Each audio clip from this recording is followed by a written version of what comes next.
నమస్తే, welcome to our channel. ముఖ్యమంత్రి చంద్రబాబు నాయుడు గారు అలాగే ఉప ముఖ్యమంత్రి పవన్ కళ్యాణ్ గారు నిన్న గడిచిన రోజు సుదీర్ఘంగా చర్చించారు. ఒక 2 గంటల సేపు ఇద్దరు మాట్లాడుకున్నారు.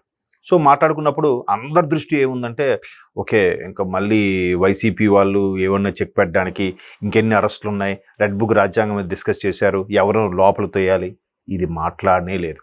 వీళ్ళందరి దృష్టి ఏముందంటే, ఇద్దరు కలిశారంటే ఏదో కాదు, వాళ్ళిద్దరూ కలిసినా కూడా వాళ్ళ కాన్సెప్ట్ ఏంటంటే, ప్రజలకు ఏం చేద్దాం, ఏమి చెయ్యాలి, గ్రామీణ అభివృద్ధి ఫస్ట్ కాన్సెప్ట్. దేశానికి పట్టుకొమ్మలు గ్రామాలు కాబట్టి దాని మీద దృష్టి పెట్టారు. మెయిన్ అన్ని గ్రామాలకు కూడా నీరు సరఫరా అయ్యేలా చూసుకోవాలి, అలాగే ప్రతి గ్రామానికి కూడా రోడ్డు కనెక్టివిటీ ఉండేలా చూసాడని మెయిన్ కాన్సెప్ట్. అలా మాట్లాడినప్పుడు ఇద్దరు రాజకీయ ఉద్దండులు దగ్గర కూర్చుంటే ఆబ్వియస్లీ రకరకాల కాన్సెప్ట్లు వస్తాయి. ఏంటి నెక్స్ట్ రాజకీయాలు ఏంటి, ఎవరెవరు ఉన్నారు, ఎలా ఉన్నారు, మన పార్టీ పనితీరు ఎలా ఉంది, ఎలా ముందుకెళ్తున్నారు.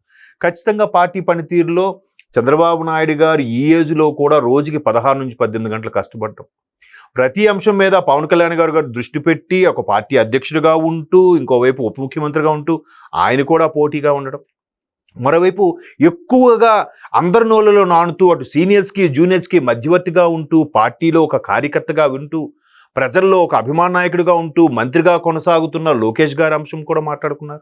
ప్రతిదీ కూడా ఎవరు అసలు ఎంత పని చేస్తున్నారు, ఎవరు రిపోర్ట్ ఏంటి అనేది సరిగ్గా ఒక 2 నెలల క్రిందట 3 నెలల కిందటో చంద్రబాబు నాయుడు గారు కూడా కామెంట్ చేశారు. చాలామంది పనితీరు కొంచెం ఇబ్బందికరంగా ఉంది, దగ్గర 40 మంది ఎమ్మెల్యేల పనితీరు ఇబ్బందికరంగా ఉంది, వాళ్ళు సరిగ్గా క్షేత్రస్థాయిలో వెళ్ళట్లేదని కూడా దాని మీద చర్చించుకున్నారు. అలాగే కొంతమంది ఇటు జనసేనలో కానీ అటు టీడీపీలో కానీ కొంతమంది ఓవర్ యాక్షన్ చేసే వాళ్ళు ఎవరైతే ఉన్నారో వాళ్ళ మీద కూడా ఇకపై అవి రిపీట్ అవ్వకుండా చర్యలు తీసుకునేలాగా ఉన్నారు. గతంలో జనసేన నాయకుడి మీద ఒక ఇబ్బందికర పరిస్థితి, కొన్ని పోస్టులు జరిగినప్పుడు, కొన్ని వీడియోలు రిలీజ్ అయినప్పుడు వెంటనే సస్పెండ్ చేసింది, దాని మీద ఎక్స్ప్లెనేషన్ అడిగింది. ఈవెన్ టీడీపీ కూడా ఏం తగ్గట్లే. అంతేగాని మా నాయకుడు కదా, ప్రభుత్వం మాది కదా, మమ్మల్ని ఎవడరా ఆపేది అనుకోని తాత్సారం చేస్తూ వాడిని వెనకేసుకొచ్చే ప్రయత్నం చేయట్లే.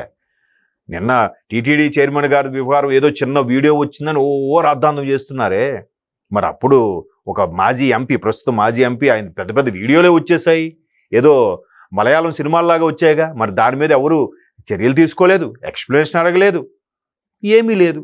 దీనికి ఇప్పుడు ఎందుకు భూతత్వంలో చూస్తున్నారు?